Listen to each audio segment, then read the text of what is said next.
Magandang araw po mga guys, no? Mga guys, itapik po natin ngayong araw, no?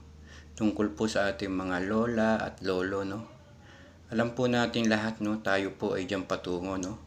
Magiging lolo po tayo, magiging lola, no? At sa edad po na 65 pataas po, no? O 60 pataas po, no? Tinatawag po natin senior, no? Alam po naman natin, no? Na pagdating sa ganyang edad, no? Medyo marami na po ang nararamdaman natin sa ating katawan, no? Ganyan po ang idinadaing ng ating mga magulang, ng ating lolo at lola, na sa ganyang edad po, no, ang dami na nilang nararamdaman sa kanilang sarili, no?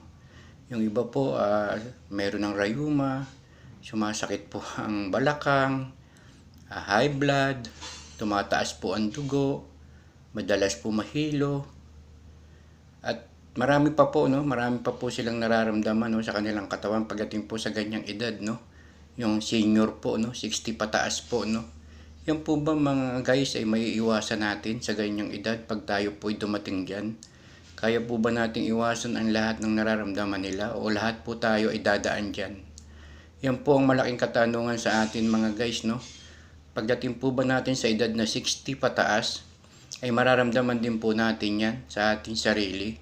Kasi nga po, no, nung tayo'y bata pa, no, medyo sagad tayo sa trabaho, inabuso natin yung ating katawan para sa ating pamilya, no.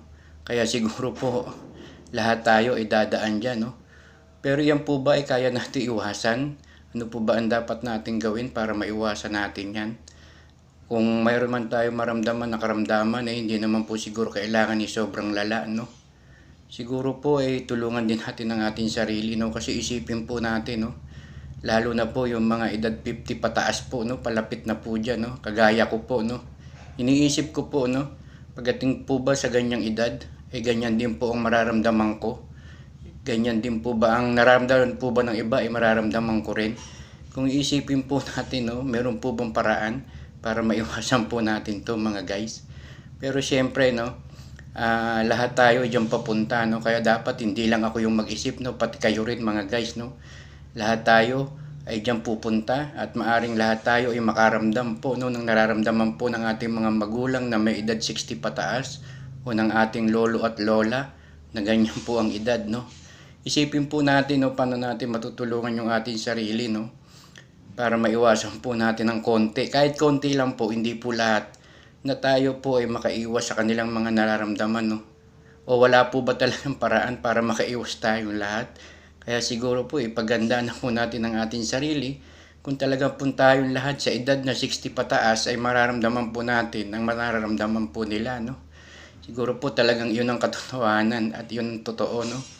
Pero siguro po kung kaya nating iwasan yung mga bagay na nagbibigay sa atin o nagbibigay sa kanila ng hirap, eh siguro po iwasan natin mga guys, no.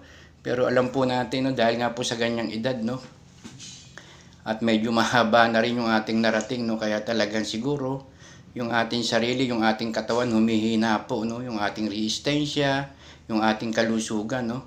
Siguro po talaga lahat darating tayo diyan mga guys.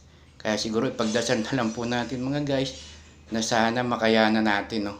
Huwag naman sana tayo masyadong mahirapan, no. O paano po mga guys, yun lang po. Napagkwentuhan lang po natin o natapik lang po natin pagdating po sa mga edad 60 pataas yung ating po mga senior. Yung ating po mga magulang na ganyan ng edad at ang